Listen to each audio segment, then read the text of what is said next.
Nabi SAW menegaskan ini dalam hadis riwayat Bukhari. Beliau SAW bersabda, innamal a'malu bil khawatim. Yang namanya amal itu dinilai dari ujungnya. Kita masing-masing punya masa silam. Dan para sahabat radhiyallahu anhum juga punya masa silam. Kita tidak sedang membicarakan masa silam.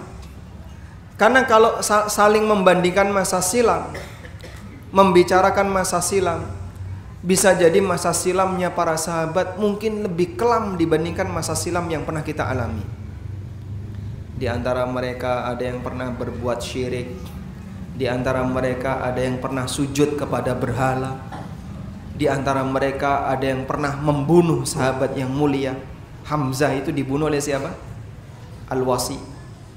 Tapi Al-Wasi kemudian masuk Islam. Di antara mereka ada yang pernah menjadi musuh Nabi SAW. Bahkan di antara mereka ada yang mengaku di hadapan Rasulullah SAW, ya Rasulullah, wallahi innaka la abghadin nasi ilayya. Demi Allah, Anda adalah manusia yang paling aku benci sebelum masuk Islam. Begitu orang ini masuk Islam, beliau mengatakan, wa antal ana la ahabbun nasi ilayya. Dan Anda saat ini menjadi manusia yang paling aku cintai.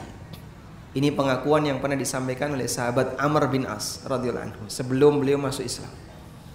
Kemudian setelah masuk Islam beliau sampaikan kepada Nabi sallallahu alaihi wasallam. Tapi setelah mereka masuk Islam, mereka menjadi pahlawan-pahlawan, pejuang-pejuang, leluhur yang tertinggi dalam agama kita. Sehingga kita diminta untuk mengikuti mereka. Disebut oleh Nabi SAW sebagai khairun nas, manusia yang menjadi standar terbaik dalam masalah agama.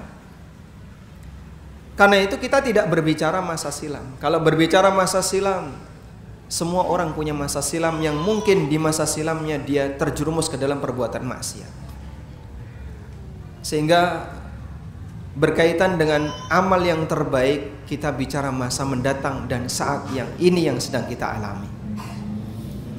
Karena itu jamaah yang dimuliakan Allah, seorang muslim tidak diajarkan untuk tenggelam mengenang masa silamnya yang mungkin gelap gulita, yang mungkin tidak ada warna.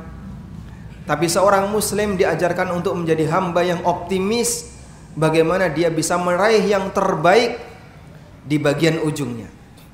Sehingga motivasi Rasulullah SAW, perjuangkan untuk menjadi hamba Allah yang terbaik sampai mati. Innamal a'mal bil khawatim. Sesungguhnya amal itu diukur dari ujungnya. Dan kita menjadi hamba Allah sampai kapan jamaah? Kita menjadi hamba Allah sampai kapan? Sampai mati. Kita beribadah kepada Allah sampai kapan? Allah Ta'ala berfirman, wa'bud rabbaka hatta ya'tiyakal yaqin. Beribadahlah kepada Rabbmu hatta ya'tiyakal yaqin, sampai datang kepadamu al-yaqin.